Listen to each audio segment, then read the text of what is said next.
Hi, I'm Nicholas Burtner with Working with Nature Permaculture, and today's episode we're going to go over the ethics of permaculture.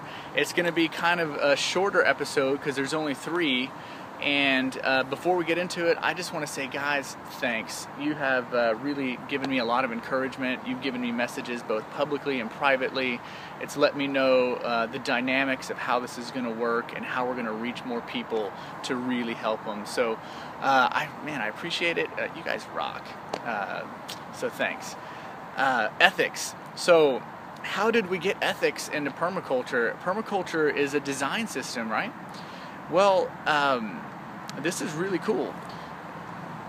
Any design system or teaching system that I have ever seen basically starts with ethics, and then after ethics it gets into principles and then techniques, and some of them have methods or strategies.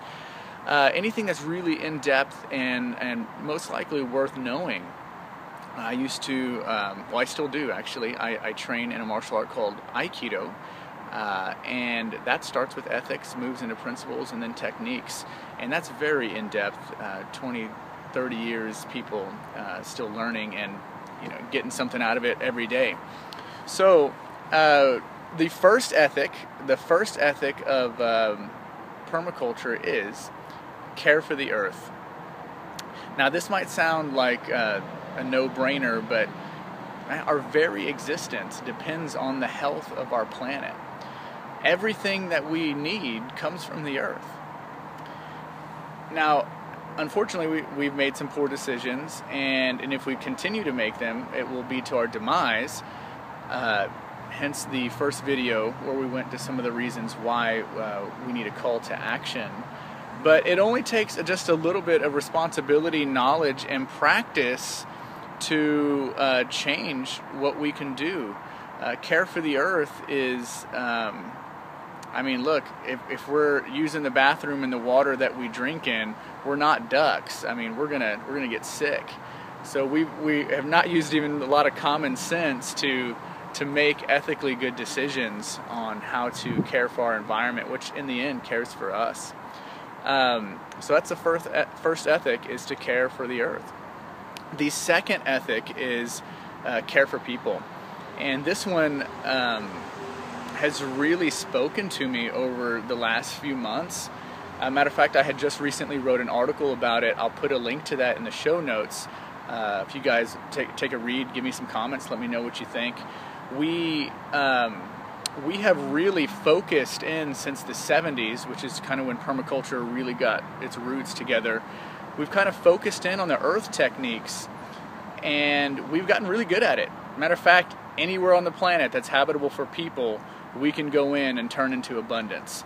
We can create sustainable and regenerative food forest systems and hydrate land. It is unbelievable what we can do. True help for people. Matter of fact, a little tangent, if you're a church or a mosque or a temple of any sort and you do mission work and you go out and help people, hey guys, get a hold of us. We want to be a part of what you're doing and go out and help people. This is true help. It's not just send your dollars here or there. Sorry, I had to tangent for a second. So the people systems need a lot of work. It is our Achilles heel right now in permaculture, and a lot of permaculture sites are failing because we just don't have the people systems down. We need to practice and take note of what we're doing and what works and what doesn't. And sometimes even competitiveness could work in certain situations and it might not, but it's definitely an opportunity where we can go in and make some real changes for the future. So guys, it sounds like a challenge. With that said, that takes us into the third ethic, which is the return of surplus, or return of surplus to the first 2 ethics. This can be thought of as like, look, if I have an abundance of bananas or strawberries or figs or eggs, and first and foremost I would need that stuff to feed me and my family and the people around me at the school, or the animals, and then I might have extra to sell, which would be nice. But say I was able to do that and we sold all that we could, but we still had an abundance left.